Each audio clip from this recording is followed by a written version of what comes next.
नहीं लगाना पड़ेगा, दे देना। हाँ होने के बाद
हरे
कृष्ण महामंत्र की, श्री श्री राधा गोपी वल्लभ की, श्री श्री जगन्नाथ बलदेव सुभद्रा महारानी की, श्री श्री गौर निताय की, श्रील प्रभुपाद की। हरे Krishna. Very short, 1 minute. Hare Krishna. We are very fortunate to have His Grace Radheshyam Prabhu, who is visiting Boston for a week. Prabhuji is very well known throughout ISKCON. Prabhuji is a pioneer in doing large scale youth preaching. He has preached to tens and thousands of youths, including myself, and opened hundreds of youth centers. He's the temple president of ISKCON Pune NDCC, which is like a model temple within ISKCON. He's also the temple president for ISKCON Hyderabad, Abbott's Temple, and he's also the global duty officer for youth. Yeah, one more mic if I tell them to read. And he travels all around India and especially to the US twice a year. So we are very fortunate to have him, and like to hear. Let us welcome His Grace Radheshyam Prabhu by one time loudly chanting the Hare Krishna Mantra. Hare Krishna, Krishna Krishna, Hare Hare, Hare Rama, Rama Rama, Hare Hare. Om Ajnanatimirandasya Jnananjanashalakaya Chakshurvanmilitam Yena Tasmai Shri Gurave Namaha. Nama Om Vishnupadaya Krishna Prishthaya Bhutale Shrimate Bhaktivedanta Swaminiti Namine Namaste Saraswate Deve Gauravani Pracharine Nirvishesha Shunyavadi Paschatya Deshatarine Mancha Kalpatarubhyascha Kripa Sindubhya Evacha पतितानां पावनेभ्यो वैष्णवेभ्यो नमो नमः। जय श्री कृष्ण चैतन्य प्रभु नित्यानंद श्री अद्वैत गदाधर श्रीवासादि गौरभक्तवृंद। हरे कृष्णा कृष्णा कृष्णा हरे हरे, हरे राम राम राम हरे हरे। ओम नमो भगवते वासुदेवाय।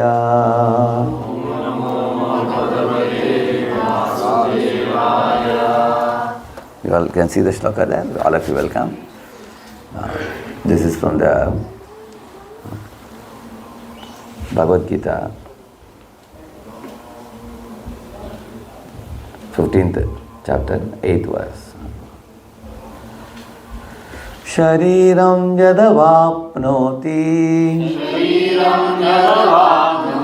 यच्चाप्युत्क्रामतीश्वरः गृहीत्वैतानि संयाति वायुर्गन्धानि वाशयात्। शरीरं, the body, yat, as, avapnoti, gets, yat, as, chaapi, also, utkramati, gives up, ishvaraha, the Lord of the body, gritva, taking, etani, all these, samyati, goes away, vayuhu, the air, gandhan, smells, iva, like, ashayat, from their source. Translated purport by His Divine Grace, Sri Bhaktivedanta Swami Prabhupada ki. Any of you would like to read, please? Yes. Hare Krishna. The living entity in the material world carries his different conceptions of life from one body to another, as the air carries aromas. Thus he takes one kind of body and again quits it to take another. So you all can repeat after him. Please repeat. The living entity in the material world carries his different conceptions of life from one body to another, as the air carries aromas. Thus he takes one kind of body and again quits it to take another. Yeah. Please read the purport. Here the living entity is described as Ishvara, the controller of his own body. If he likes... So all of you, you are controller of your own body. So you are the driver of your body and you are controller of your own body. Yeah. If he likes, he can change his body to a higher grade. And if he likes, he can move to a lower class. Yeah. Just like once I went to a shop to purchase a pant and shirt during my college days. So I liked one particular pant and shirt. So I chose it. Then I asked him, how much is the amount? He said, 5,000 rupees. He said, it's too costly. Huh? I only had 2,000 in my pocket. So he told me, then I'll take you to another section. So he took me to another section where I could purchase something that which will fit my pocket. Correct, no? In this way, our ability to pay decides the type of dress we can purchase. Say some of you want to wear a branded clothes, you will have to pay more. If you want to pay ordinary clothes, you will have to pay less. Is it not true? According to your paying price. Similarly, in this world, the soul, which is the real you, your body that you will get. How many of you would like to have a body which is handsome, which is very healthy, and which facilitates you to eat well, sleep well, live well with no anxieties, and also born in a very well-to-do family? How many of you would like to be born? Yeah. So for those bodies, you have to pay the price. What is the price? Good karma. The good actions you do in one life accrues in such a way that, like right now, all of you have come to America. So, which means you have done some punya in the last life so that you got birth in a good family and then are getting good education now. then you will get placed in a good job where you will earn well. So these are all results of some good action in the past. But at the same time, one very important thing to know is this. After having obtained a good position in life, how you will utilize it will decide your further future. How is it like? Like for the month of March, you do the job, and then April 1st you get the salary for March. Similarly, April month you do job, and for the April month salary will be given to you on May 1st. Similarly, for this life, whatever way you spend plus and minus, by doing good actions, bad actions, that is going to produce the results in your next body. So some people ask, is everything destined? See, what is destined comes to you in the form of what type of body you get. How many of you agree that you didn't decide your face cut? You were given with the face cut. Correct? Anybody has a doubt about that? How many? Think about it. Did you decide the pigment color of your skin, or it was given to you? It was given to you. Did you choose the home in which you will be born? If anybody was given the chance to choose the parents, I am sure you will want to be born in a billionaire's family, isn't it? You were asked to be born in a certain family. So your face cut, even your IQ. Some people have very high IQ, some have less IQ. You are born with that. You will see. Your IQ, your face cut, your pigment of skin color, or the parents, you don't choose this. But after you are born, you choose what apartment to live, what car to use, what dress to wear, which stream to go, should I go for engineering or medicine or whatever. Those things you choose. That means there are certain things which you cannot choose, there are other things you can choose. So those things which you cannot choose are destined to you. And having obtained the situation by destiny, then you have the freedom to choose. So both are there in your life. There is free will and there is fate. You understand these 2 points? Fate and free will. Let me give you a very easy to understand example which will make this point clear. Say a father was giving a pocket money of $5 to a boy. Every day he used to give $5 to him. And one day the father took his son on his lap and said, "My dear son, I have 500 crore dollars. And this huge sum of money is all invested in many, many estates and industries. And I am going to give you this 500 crore dollars to you. You are my only son. I am going to give it as an inheritance to you." And the boy was very happy. "Thank you, Papa," he was telling. "Thank you, Father." But this boy eventually started smoking cigarettes. The father came to know that and he stopped giving him $5. So the son became very wild. One day on a Sunday, the son was staring at the father with an angry eye. And the father asked him, "Why are you so angry on me, my son?" He said, "Father, you are a cheater," he said. He said, "Why do you say so?" He said, "You are not even giving me $5 per day. How are you going to write in my name 500 crore dollars? In future, what you are promising me? It's all eyewash," he said. And the father said, "My son, if you take $5 from me daily and you smoke a cigarette, you will die before me. Then how can I write the property in your name? Therefore, I have stopped giving you $5 for your own good," he said. So, because the boy was misusing the money, the father put conditions on him that he won't get the pocket money. On the other hand, let us think of a son who takes $5 from the father, utilizes it well, then the father may start giving him $20 or $50. Then he may even show the bureau in which the wealth is kept. He may even make an account in his name. Tomorrow, father will happily write everything in his name. That means the more the son aligns with father's will, more opportunity and facilities will be given. The more the son acts against the interest of the father, putting himself also in trouble by such erratic conduct, then restrictions will be placed more. Is that clear to everybody, this point? Like in India, when they purchase a cow from the market and bring it to the field, some cows are well behaved, some cows are little ferocious. Imagine if a cow is tied with a 1 meter rope and the cow is well behaved, then the master may allow the cow to have a 2-meter rope length. And then tomorrow if the cow is even gentle, even to the small children who go and touch the cow is very mild natured, some cows are like that. Then the farmer may consider leaving the cow to roam around within the compound wall.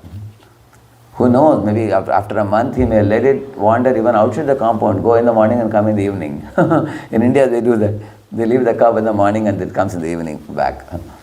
On the other hand, if the farmer has put a 2-meter rope and the cow is ferocious cow, as it shows with the 2 horns, then farmer may think that the cow may harm some children who may go to touch the cow. Then what he will do? Will he increase the radius or reduce? Radius. Why? What is the intention of his reducing the radius? Yeah? Yes? Minimize harm, isn't it? Minimize the harm. So the cow won't misbehave with the children and everything. So in the same manner in our life, the more we align with the universal laws, which are actually laws of God, the more freedom we are given. The more we act against those laws, the more our restrictions are put on us. Just like if somebody is stealing, immediately is handcuffed. Like our hands are not cuffed because we are not stealing anyone. But if somebody is stealing, then he is handcuffed. So it's a very obvious, very simple thing to understand. Same point he is saying here. Please read the purport again. Here, the living entity. Here, the living entity is described as Ishvara, the controller of his own body. If he likes, he can change his body to a higher grade. And if he likes, he can move to a lower class. Now, you are seated in a particular body, but you will see that, look at your own body now. It was a small baby before. Now it has become youthful now. Eventually it will become old. And one day we will have to leave this body, which is a reality. We are not pessimistic, we are realistic. We are talking of the facts, and you can see the fact all around you happening in the world. People who are small babies, they grow into boyhood, youth to old age, and then one day the body is lost. So your body is changing now. At the time of death, Lord Krishna is telling that you will be given another body which will be higher grade or lower grade, depending on how you have lived your life now. That's the point here. Just like a small kid may be driving a tricycle. When he grows up, the same kid will start driving a bicycle. Then later on a bike, later on a car. Vehicles are changing, but the driver is the same. So you are the same driver passing through millions of bodies. And you never die. Lord Krishna says that in the Gita. Not only Lord Krishna says, you take any religion for that matter, you take Islam or Christianity or Hinduism or Sikhism, Jainism, any religion, they all talk something about the spirit. The spirit is very similar to the energy you study in science. Energy can neither be created nor destroyed.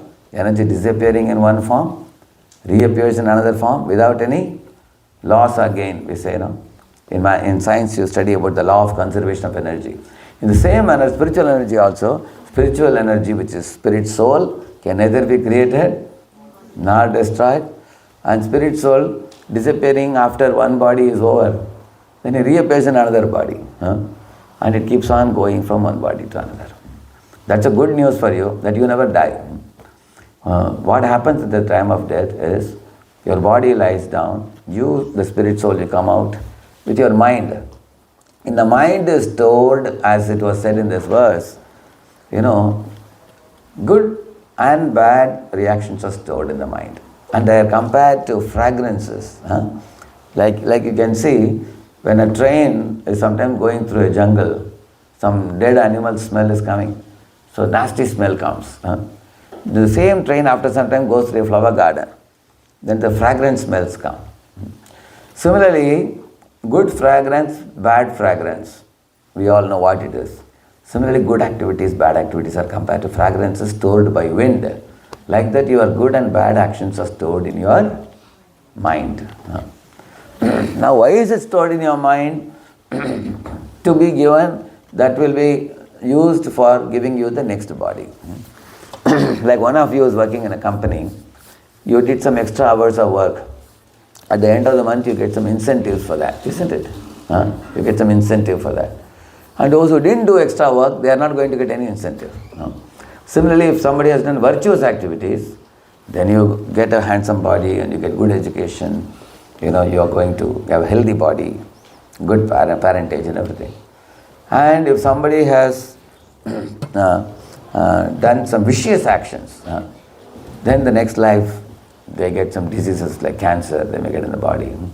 Or sometimes they are born in a poverty-stricken condition. Or they are illiterate, no education.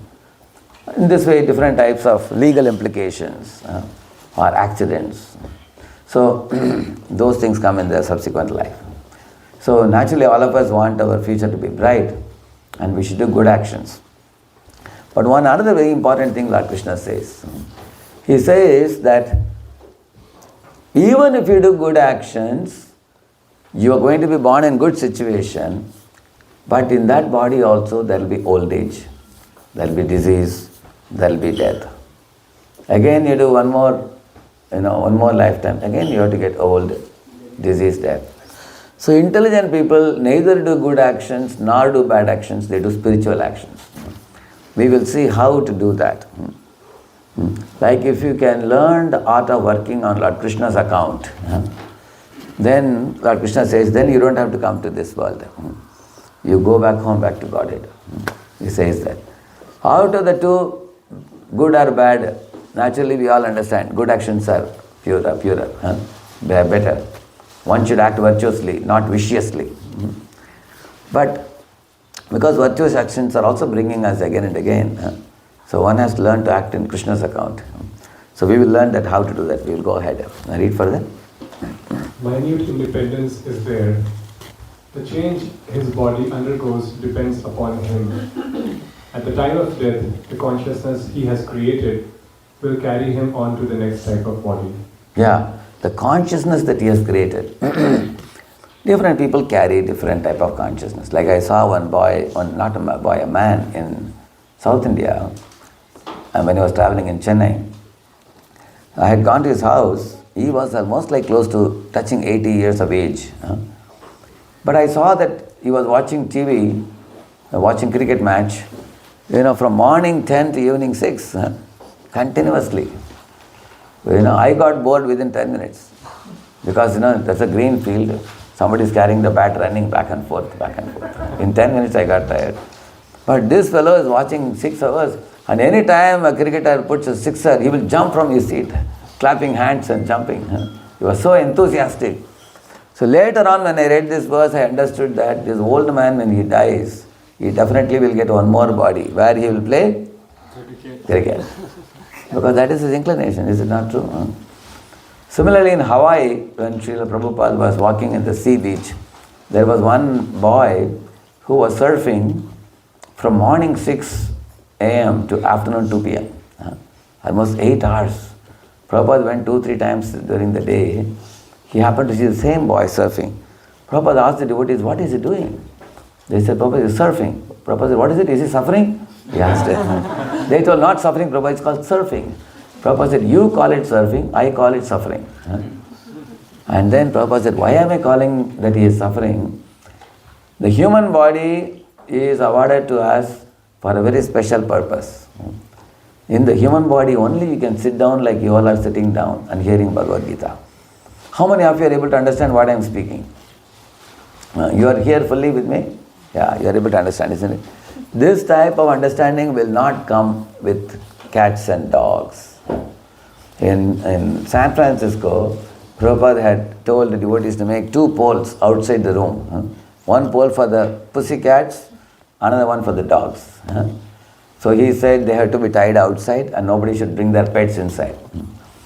So one Roger was coming for the class. He was very upset. Why Swamiji is telling us to keep the pets outside? Why can't we keep them in our lap and keep in the class? So as soon as Prabhupada started his class, he said, this Krishna consciousness movement is not for the cats and dogs, he said. It's for humans like all of you. Because cats and dogs cannot understand. They will make some noise in between the class. Meow, meow. They'll be making noise. They'll disturb the class. but you all can understand. So, only in human body this subject is understandable. That is why very rare. So, Prabhupada said in that human form of life, one should know how to liberate the eternal soul from the dying material body. That's the goal of life. How to release a parrot from the cage and allow it to fly in the free sky. So that's the duty in human form of life. How to liberate the suffering soul. Why am I using the word liberate?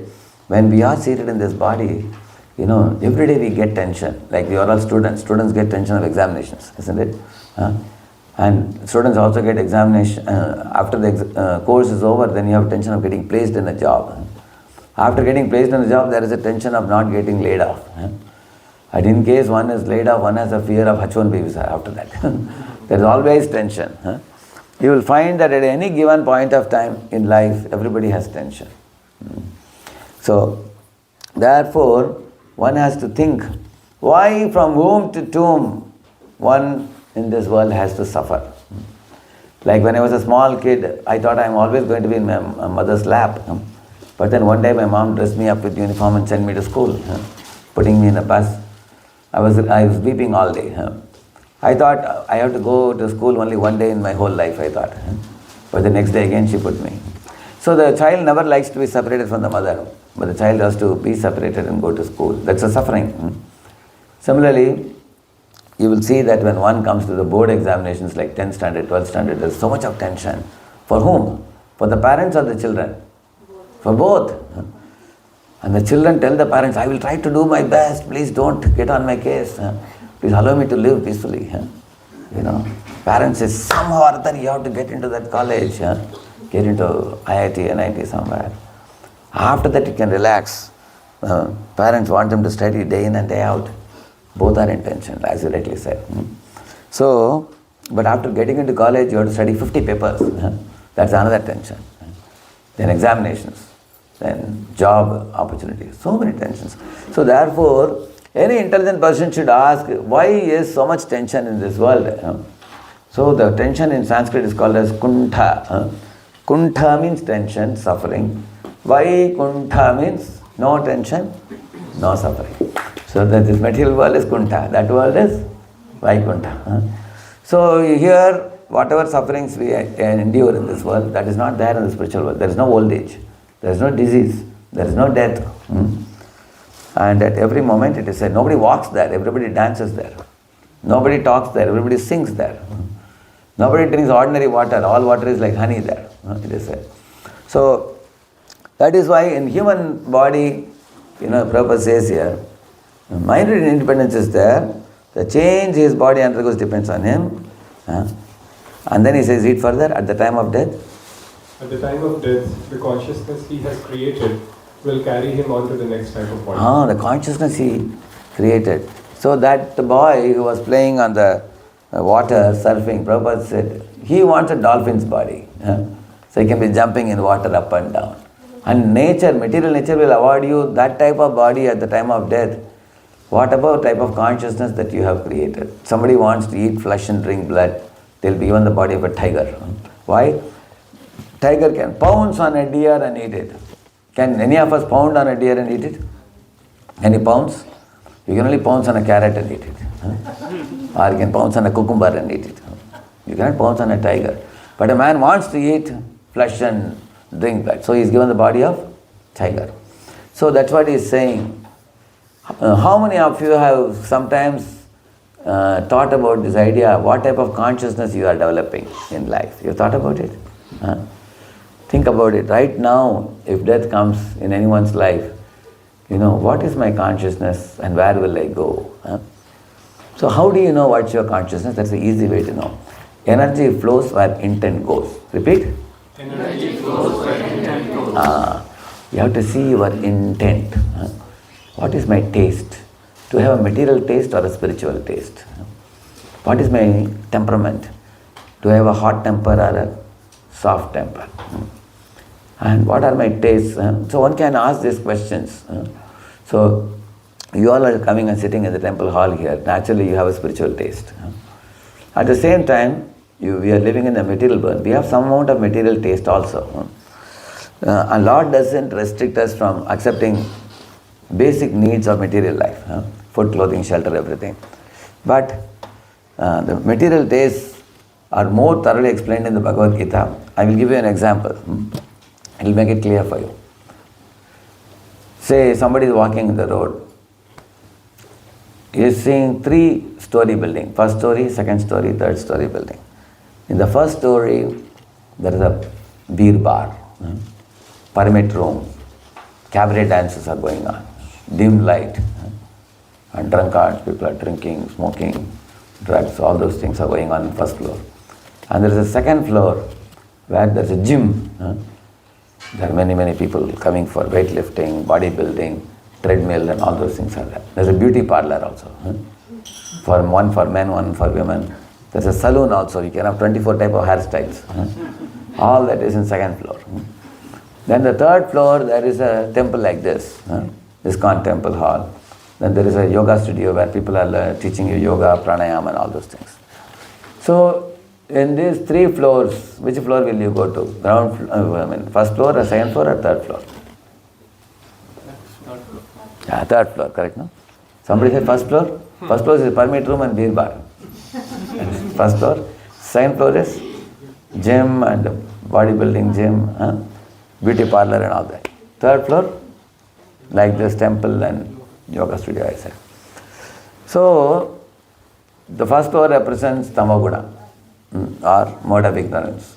Second floor represents Rajaguna, isn't it? And third floor represents Sattva. So which floor will you choose to go will depend on what? Yeah? Consciousness, exactly. It depends on your consciousness, it depends on your taste. What type of taste you have developed. While eating also, somebody wants to eat very spicy. So much so that tears are coming in the eyes. Very hot. They still like to eat it. That kind of food. So that is food in passion. Or some people eat stale foods, like the grapes are buried in the ground. After years together, they are taken out and squeezed, and the liquor is made. That is called a stale food. Stale things. Some people are fond of the stale things, like that. So, but that food which is freshly cooked and offered to Lord is accepted as prasadam. Correct, no? Like you all will be taking prasad. So in our temples, freshly cooked, offered to Lord, and immediately it's served to the devotees. In America, many people are very busy. They cook and keep it in the fridge. And every day they take out and put it in some microwave, and they heat it and give it. And I heard some people cook only on Sunday. Other days they don't cook. So daily what they eat, what type of food is that? Stale food. It's which guna is it? Tamaguna food, isn't it? So we should eat tamaguna, rajaguna, sattva food. Sattva. Sattva food is living food. If you eat the sattva food, it will be very brisk and alert and fully conscious. Then you can understand these teachings very easily. If one is eating food which is cooked once in a week and then heated and given, then we become very dull-headed. We become very dull.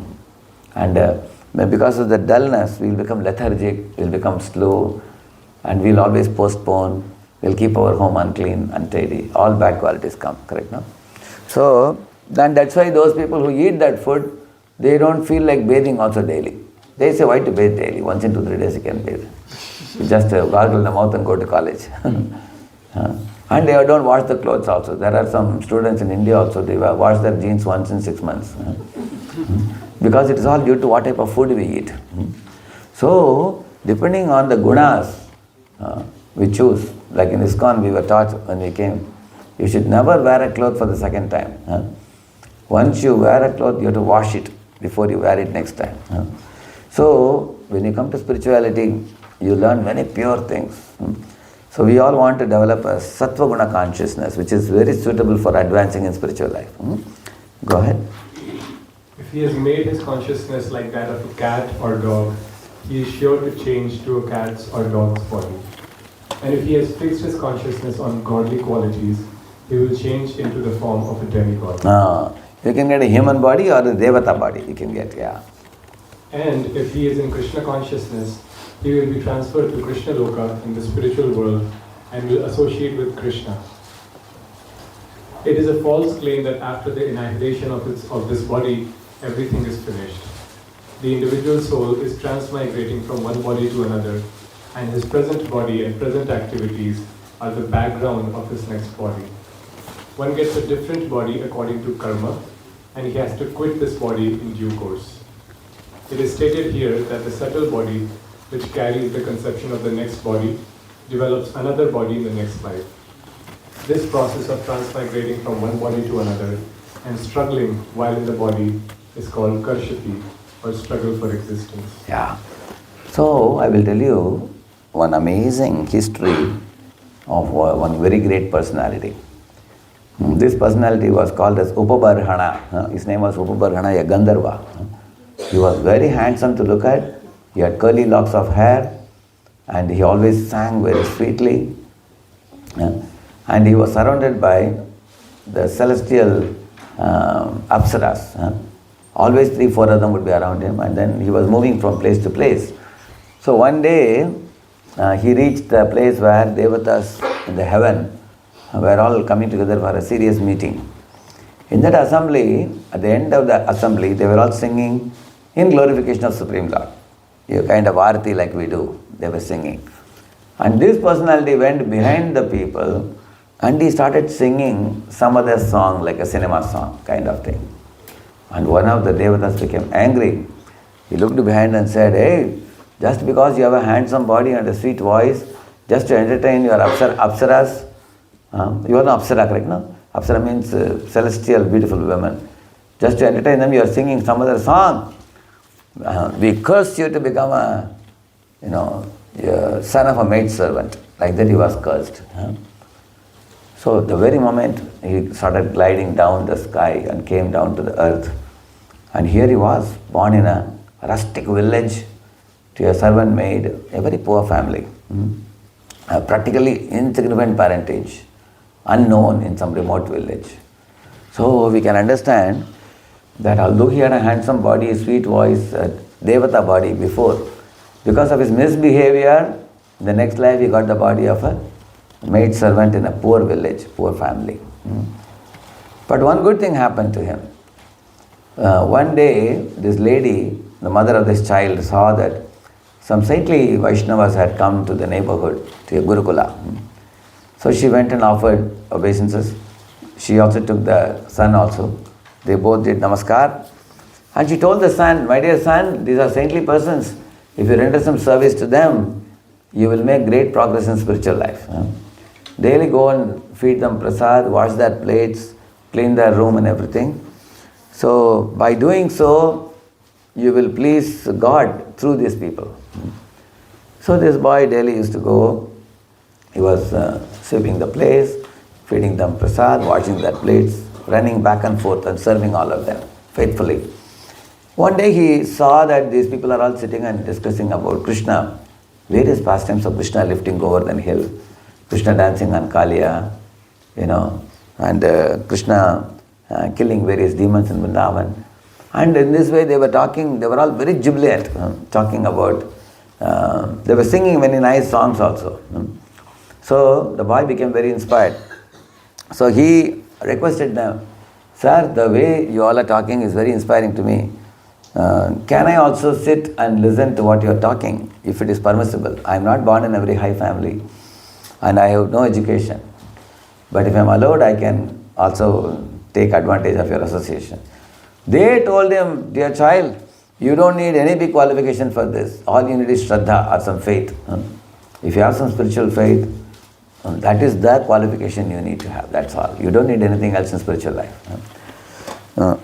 You see, when I talked about faith, immediately one story came to my mind.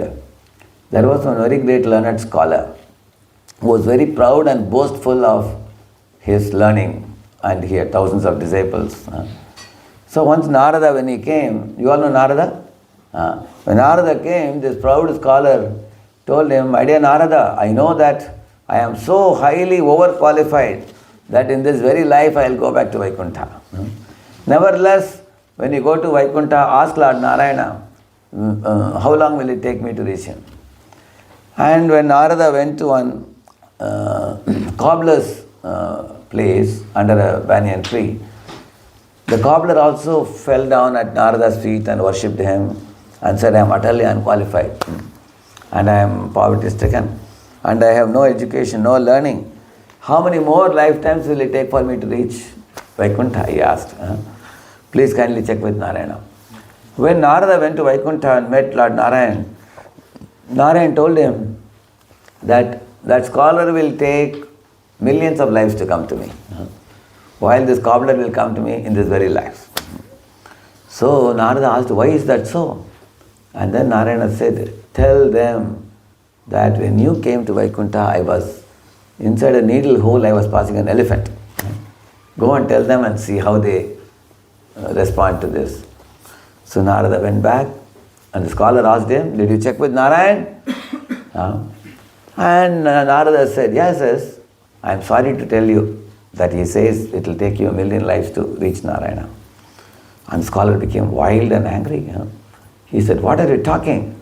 Did you really go to Vaikuntha? What was Narayana doing? Tell me. He said, Narayana was putting an elephant into the eye hole of a needle, he said. Then the scholar laughed loudly and said, ridiculous. Can anyone do such a thing? How can one put an elephant in a small hole of a needle? This goes to prove you never went to Vaikuntha. Don't tell me stories. Go away from here, he said. The Narada understood this fellow has no faith. Then he went to Cobbler. The Cobbler also offered obeisances and asked him, oh Narada, so kind of you that you have come to my place for a second time. Did you go to Vaikuntha? What did the Lord say about my deliverance? What was the Lord doing? Tell me. He said the same thing. The Lord was putting elephant in the eye hole of a needle. Hearing this, the cobbler started dancing in great ecstasy. He said, how wonderful is my Lord. What all amazing things he does. Narada asked, do you really believe in what I told you? He said, what is the difficulty in believing in this? He said, look at this large banyan tree. It is showering hundreds of thousands of seeds. Within each seed, he has put one banyan tree. Such is the greatness of my Lord. If he can put such a big banyan tree in a small seed, why can't he put an elephant inside the eye hole of a needle? Like that he asked. Narada now understood. This person has so much faith. And he told him, in this very life, you will go back to Vaikuntha, he said. Because you have firm faith in the Lord. So, in this way, I was telling you about the Upabargana, who was a Gandharva. He was cursed to become a servant maid's son. But by serving the great souls who have great faith, he developed great faith in the Lord also. And then they blessed him and they initiated him. They gave him the mantra, like you all were singing Mahamantra in the beginning. They gave him mantra. After that 4 months of the rainy season, they went away. The boy was lamenting that I will miss them. But he didn't miss them because he carried their instruction with him always. And then later on, after his mother passed, he walked through the jungle. Lord Narayana, Lord Vishnu gave him through the skyway, he gave him instruction. All your life, you chant the holy names and study Gita Bhagavatam. Lead a pure life. At the end of this life, you will come to me and you will attain perfection. So this is the same boy in the next life. In the whole life, what he did, he went to all the holy places, he took holy dip in the rivers, he met saintly persons, he studied the Shastra, worshipped the deities, like what you are all doing. He was doing similar things. In the next life, he went on to become Narada, the great sage Narada. So 3 lives. 1 life as a Gandharva, 1 life as a Dasiputra, 1 life as Narada. So you can see that. That's what Prabhupada is saying here. One gets a different body according to karma. So he did some bad karma, he got a body of a servant maid, son. Then again he did Krishna karma, spiritual activities, then he got the body of Narada. Not only that, Lord Narayana gave his own veena to him and told him, play on this veena and sing the songs and bhajans. Go anywhere you like, go to heaven, go to spiritual world, you have full freedom. I told you in the beginning of the class, if you become an obedient daughter or a son, then you get more freedom. Correct, no? Narada was given freedom to roam anywhere he wished. So read further, this process. This process of... Oh, sorry, it is stated in one line before that. It is stated here. It is stated here that the subtle body, which carries the conception of the next body, develops another body in the next life. This process of transmigrating from one body to another and struggling while in the body is called karshati, or struggle for existence. Yeah. Any questions? Based on what we spoke. You can do three things. Either you can ask a question, or you can speak a reflection. You can, or you can recollect one point you heard from the class. Okay? You have another mic? Yeah. If anybody raises the hand, mic will come to you.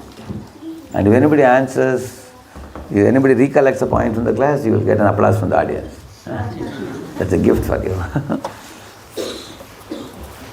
Yes? Why am I asking this? If you don't remember anything, none of you remember anything, then I am a worse teacher. I couldn't convey anything to you. Let us see. Yes. Give it.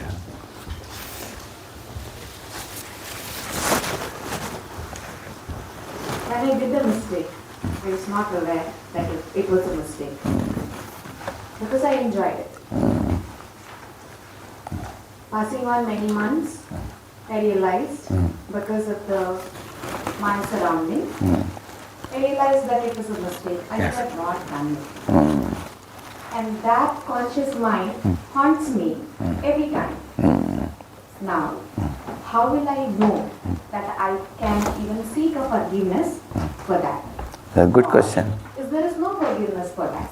Because whatever I tend to do now is going to be passed on to my next soul or my next body. Next body, yeah. And when I know I did it in a subconscious way, but I don't want to carry it forward now. Correct. I have stopped. Yeah. Is that something? Now, how will I seek forgiveness? Correct, yeah. So, many of us, when we were in ignorance, we might have acted erratically. And later on, after you gain the knowledge, you look back and think, oh, that was wrong, I should not have done it. So there was one student in Pune, who has been eating goats and chicken all his life. Now he is a student now. So when he attended our classes, quickly realized that in the body of goats and chicken also there are soul. Similar soul is present. So goats and chicken are like our brothers and sisters. We should not have eaten. Now he lamented after the class. So one day he came to me, he was weeping, he said, I've eaten so many goats and so many chicken, so will Krishna send me to hell for that? So I told him, you see, number one, you should be remorseful and repentant for the wrong done. And at the same time, you are also chanting Hare Krishna, you are becoming a devotee now. You are coming to the temple, you are reading 5 things we suggest devotees to do. Weekly once attend the program, it's called association. That is one program in a week. 1 hour per week.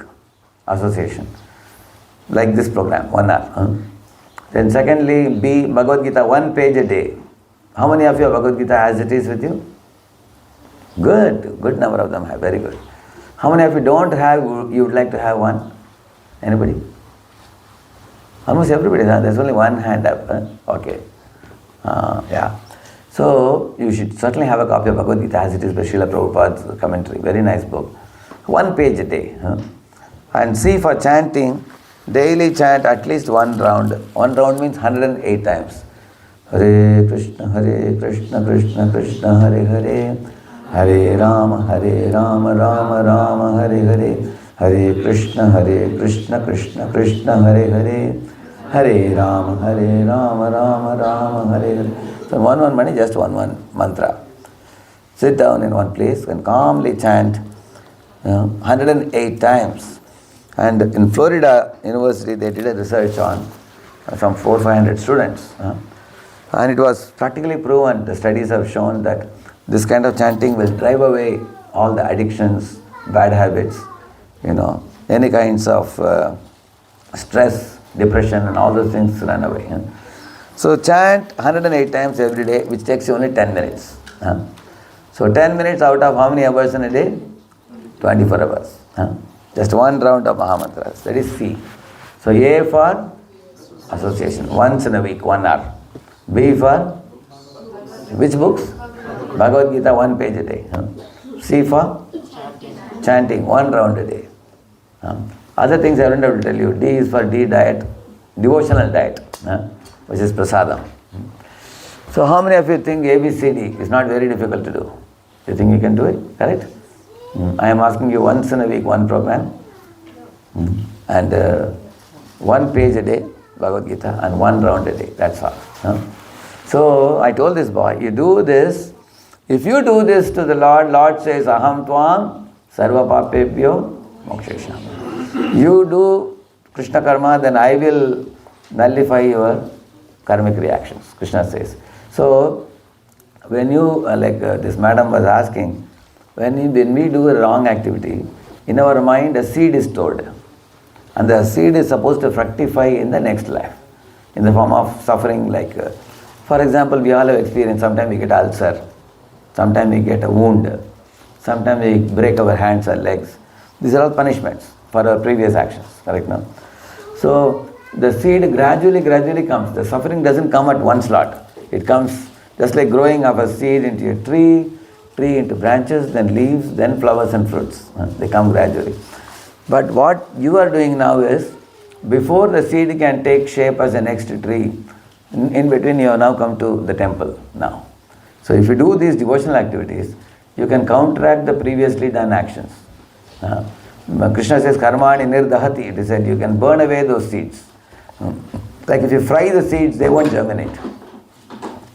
So fry the seeds through jnana or drown the seeds by bhakti bliss. Bhakti bliss means the devotional bliss you get by seriously practiced bhakti. So all those seeds will be nullified. And there is a reason also why you will not be punished. Because someone has admitted the fault and is remorseful and repentant. They don't need a punishment at all because they are reformed. So the punishment is actually given for reformation. If reformation has already come, what is the need for punishment? Does it make sense? So that's the way all of us, we can rise above. So we don't have to worry about the sinful reactions. We have to focus on devotional service, like I told you, ABCD. Do these things, but you should not take them lightly or casually. Our temple visit is not for occasional piety, but it should be a regular visit, like weekly once, for one program, at least 1 hour. Anytime that's suitable for you. Like in India, what we do, students studying in IISc Bangalore or IIT, many students cannot come on a fixed day for a fixed program. If you tell them every Thursday you come, they can't come because they have so many things to do. So for some students, we ask their convenience and we read Bhagavad Gita with them. Just like I read with all of you, one verse today. Correct, no? Imagine having someone in your life who will sit with you and read one verse and explain like this. So you can have a devotee friend. For the girls, there is a Mataji. Mataji can stand up, they can see you. She is our temple president's wife, Vanamali Pandit. Currently, we don't have set except for Chaitanya Prabhu and Riya Mataji. There are Okay. some programs for. Are they here, Chaitanya Prabhu and Riya Mataji? Riya Mataji is outside. She can just come 1 minute, they can see who it is. But Sridhar Priya Mataji is there. She is supporting. Sridhar Priya Mataji, where is it? Mataji can stand up, they can see you. So this is she is available. So you all can meet her, and that is behind also, that Mataji, you can meet her also. There is Aradhita also. Where is Aradhita Mataji? She is Aradhita Mataji. You can stand up, Mataji, they can see. So these are all devotees here, they are all mentors here guiding. Similarly for Prabhuji's, yeah? Gangadevi Mataji as well. Who? Gangadevi Mataji. Gangadevi Mataji, where is it? Gangadevi Mataji, yeah. So many of them are there here. So for girls there are 4 or 5, and for the men also we have Ramchandra Prabhu here. Yeah, this is Ramchandra Prabhu. There is Manmohan Shyam Prabhu. Stand up. Manmohan Shyam Prabhu. There is also Raghava Kripa Prabhu. And now you are also here, Chaitanya Prabhu. You are here also? Chaitanya Bhav Prabhu. I'm not doing, I haven't started doing. Yeah. You are doing our postdoc now. Okay, yeah. So we have, for both men and women, we have very nice teachers for you. Whatever I was teaching today, I am also one of the teachers. I come here twice in a year. I live in Pune and Hyderabad. But in this kind of, you can learn, they can take out time for you. Anytime you come to temple, tell them that you just teach me one verse, once in a week for 1 hour. It will make a very big impact. So, when you read the Bhagavad Gita, you clearly understand the crystal clear truth. Learn it and understand it, apply it, and as Madam was asking, if you are going to apply, then the sinful desire seeds which are all stored in our mind will be nullified. And then they will become replaced with positive seeds of love of God. So you become a purified soul, lover of God, and then you are actually heading towards Vaikuntha, just like that Dasi's son became an Narada, correct, no? Like that. Thank you. Anybody else? Where is the mic? Who has the mic? Yeah. You can recollect a point, or you can ask a question, or you can speak some reflection from the class. Anybody? Don't feel shy. Anybody wants a mic? I said you will get applause. When Mataji spoke, we should give her applause. Yeah. Hare Krishna. Right. So, I can hear? but Yes. the story which I like is the one which you narrated about the elephant, Lord Narayana is putting the elephant in the eye of the reason. Correct. So, the two personalities when you compared and said about the bhakti and the commitment. Correct. So it really touched my mind. So it helps us to remind, this helps us to remind that we need to go down and not be egoistic about regarding our certificates or the books, the amount of books we read, the volume. But we always have to look people equally, and it's not that the other person is a soul, so he might be bringing knowledge from his previous birth. Correct.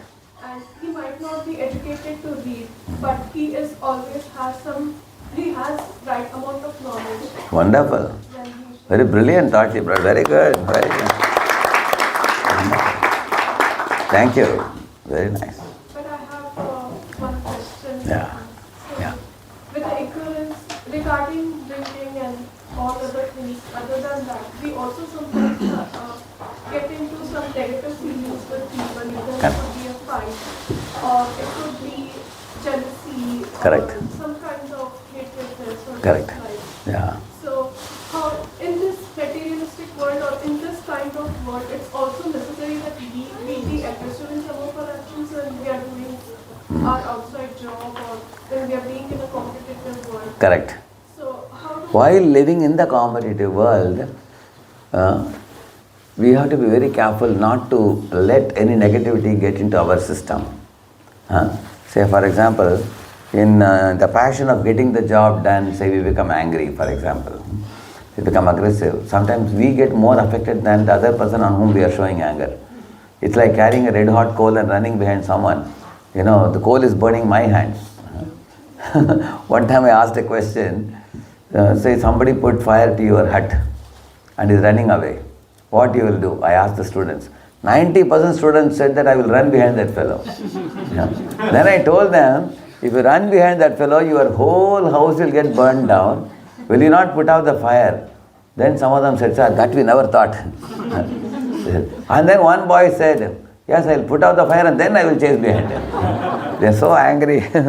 So, many times we stop thinking.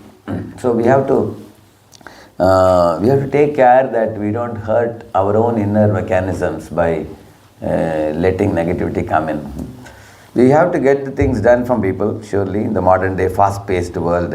There are many things I would adopt in that. For example, I will never give a last-minute assignment to anyone because people hate it.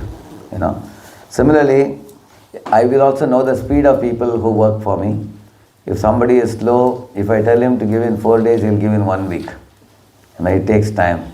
Therefore, if I want work to be done in 4 days, I'll tell him that I want in 2 days. Then I'll give in 4 days. So, I will know the speed of people with whom I work. Accordingly, I will deal with them. Some people are very prompt. If you tell them, they do it. So, we have to know. That's called a social awareness. Be self-awareness and social awareness. Be aware of our own inner our personality, and then know others also. Similarly, to not become angry with others, sometimes I can think before I act. One example I'll tell you. One lady brought water in her pitcher. When she returned home, they used to have a mongoose in the house. You know mongoose? Yeah. So she saw some blood droplets in the mouth of the mongoose and thought that the mongoose must have eaten my child or bitten my child. She threw the pitcher on the body of the mongoose. The mongoose died on the spot. When she went in and saw, the child was safe. The child was sleeping. When she came out and saw, near the mongoose mouth there was a snake bitten to pieces. Because the mongoose had struggled hard to kill the snake to save the child. But foolishly, she killed the same mongoose.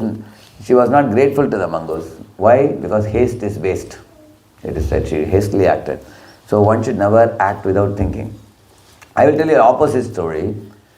Once upon a time, Newton went for a stroll in the evening. At night when he returned home, he saw the papers of research papers for 5 years of work done. They were all burnt down to ashes by his dog. He had a dog called Diamond. And the diamond had toppled the candle.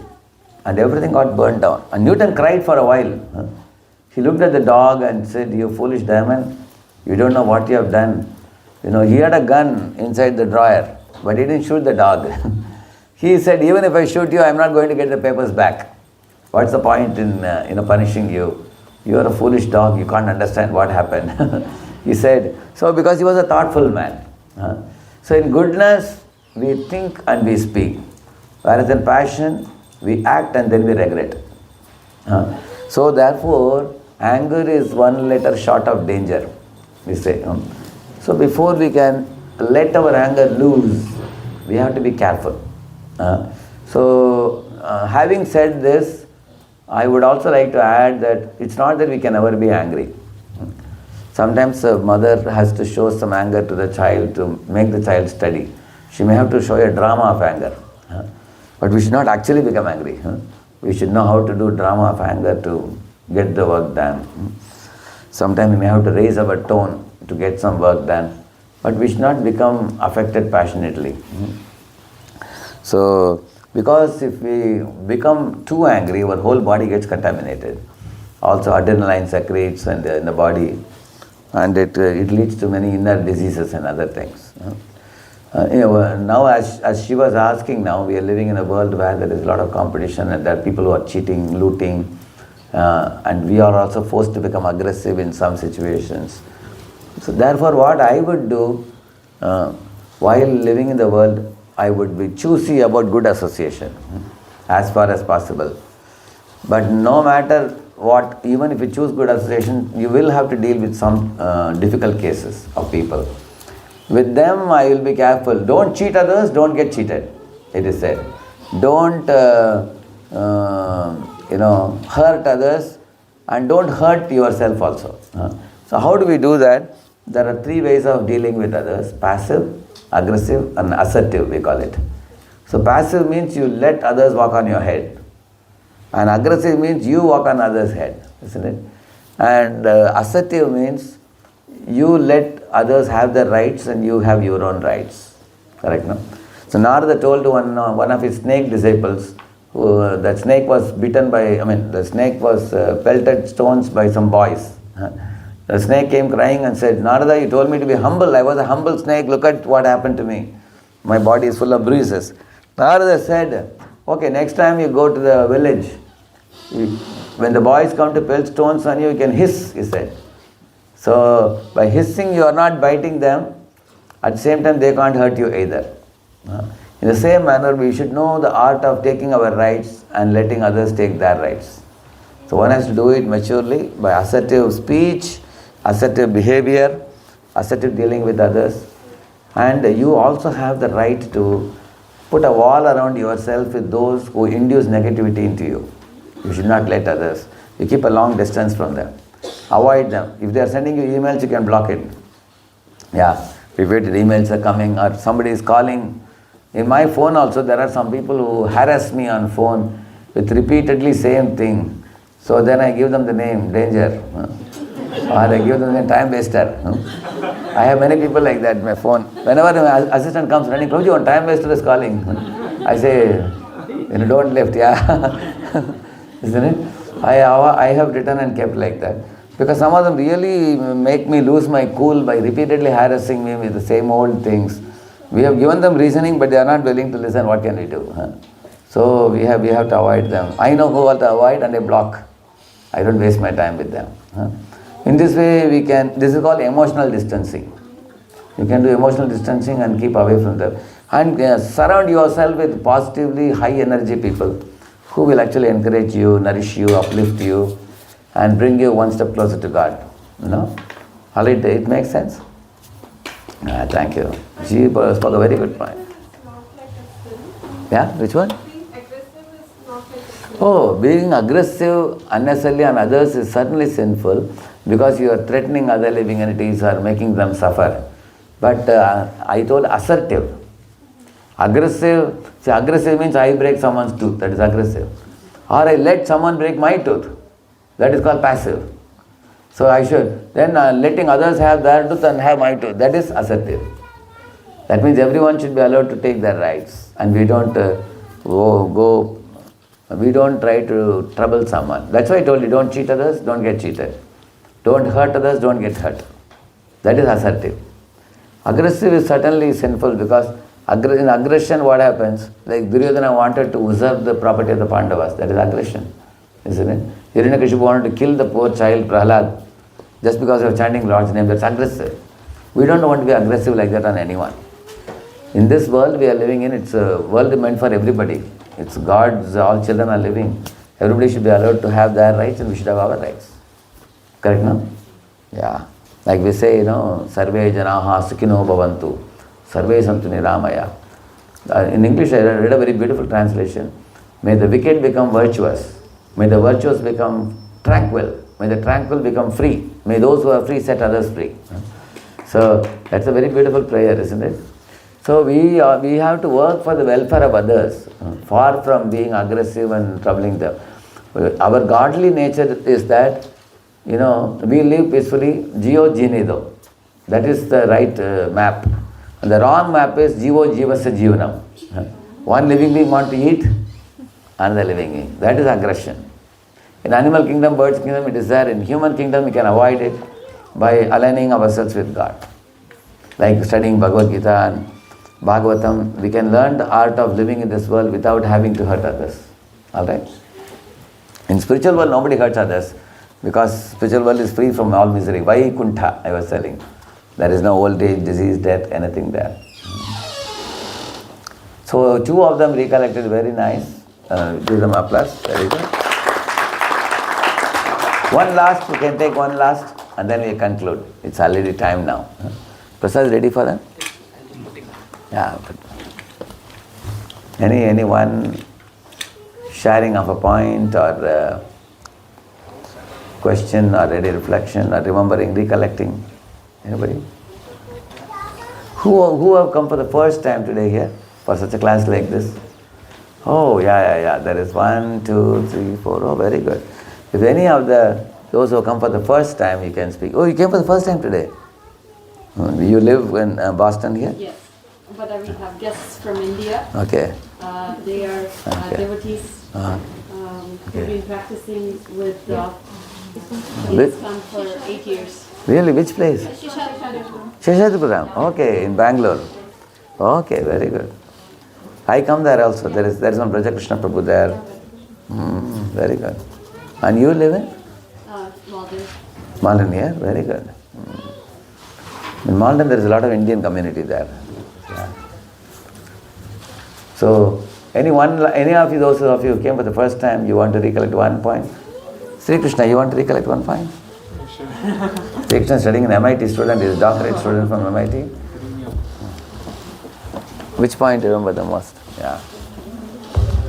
So I really liked how we talked about the idea of free will, how we have some level of free will.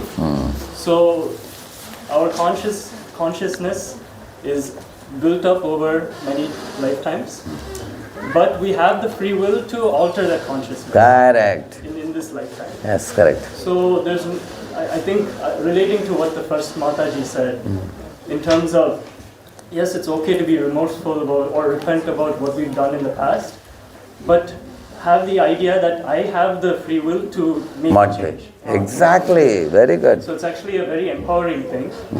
And since it's the ball is in our court, so Correct. we should just make the right decision. Wonderful, very brilliant.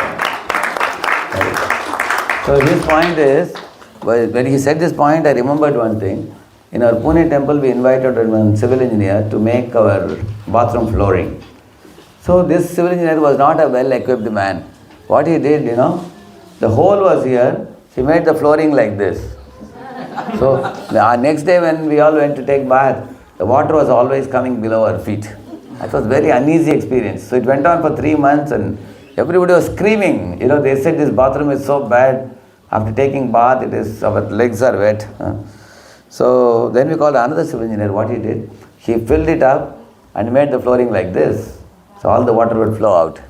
So what Sri Krishna was telling now, not only you can be remorseful and regretful for the past and nullify your bad account, but you can constructively do bhakti and then make a positive account, and then you can create a very bright future for yourself. From right now we have material body, we will have a spiritual body in the future. Very nice point. Thank you. So I have a prize for all those who participated. Please come. We have Sri Krishna. Hari Bol.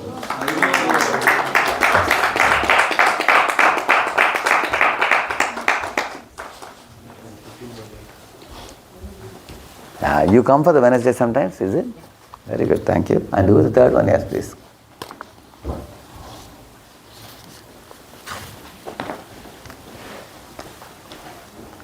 So you are a student? No, I'm working. Working, yeah. You have been here before or first time again? No, I've come. Come here, yeah. Every Wednesday our Vanamali Pandit President takes program here. Yeah. I can do 2-3 minutes Kirtan. All of you ready? You can conclude with Kirtan, okay? Hare Krishna, Hare Krishna, Krishna Krishna, Hare Hare, Hare Rama, Hare Rama, Rama Rama, Hare Hare.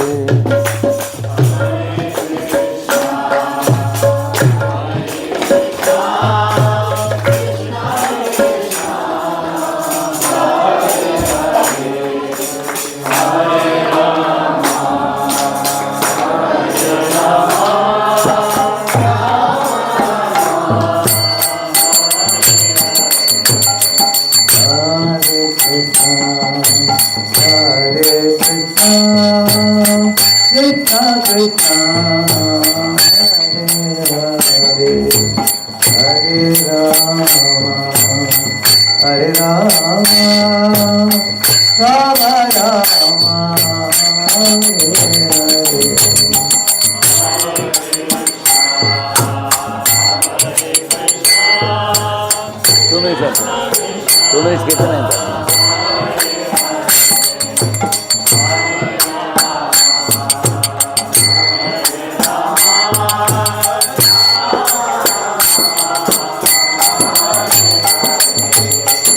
Hare Krishna, Hare Krishna, Krishna Krishna, Hare Hare, Hare Rama, Hare Rama, Rama Rama, Hare Hare.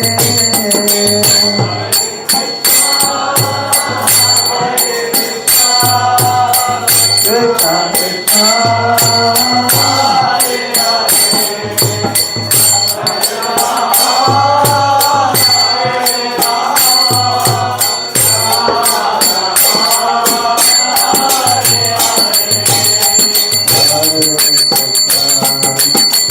Hare Krishna,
Hare Krishna Mahamantra ki Shri Shri Radha Gopi Vallabha ki Shri Shri Jagannath Baladev Subhadra Maharani ki Shri Shri Gaur Nitai ki Shri Prabhupada ki Mantra Srimad Bhagavad Gita ki.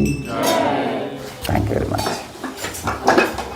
So, if some of you had come for the first time today, I will just show you one small website. This is Radheshyamdas.com. In this website, if you go to the newcomers, and then, in the newcomers you will get many things. Applied spirituality, fundamental spirituality, you go through this. Of course, in many of the YouTube videos, you will get this also, what do you call it, email also. You can write to me. And I'll just show you.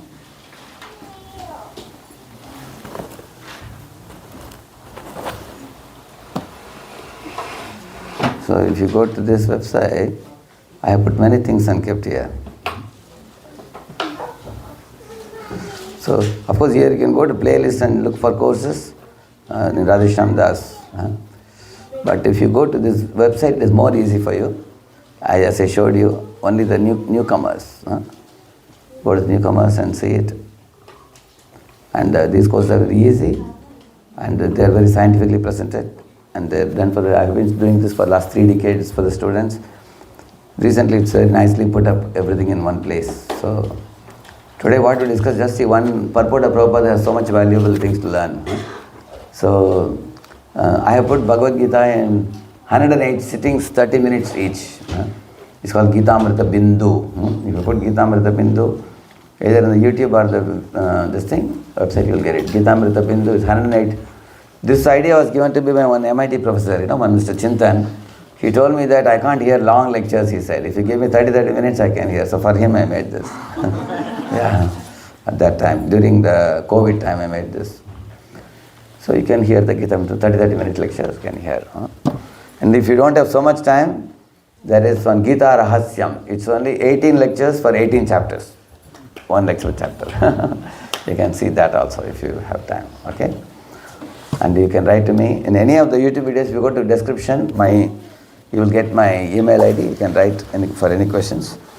This is a very beautiful temple. Here our Vanamali Pandit Prabhu and his good wife, they are very, very active in putting up many nice programs here. Some of you are already coming, I heard, on Wednesdays. Keep coming and keep learning. Again, Saturday, Sunday also they have very nice programs here. So thank you all for your patience and rapt attention for the whole class. Thank you. Hare Krishna. Hare Krishna, let us express our gratitude to His Grace Radheshyam. Traditionally in the temple we chant Hare Krishna mantra which is mentioned here. So let us express our gratitude of Prabhuji for kindly giving us this great teachings and His blessings. So let us chant Hare Krishna, Hare Krishna, Krishna Krishna, Hare Hare, Hare Rama, Rama Rama, Hare Hare.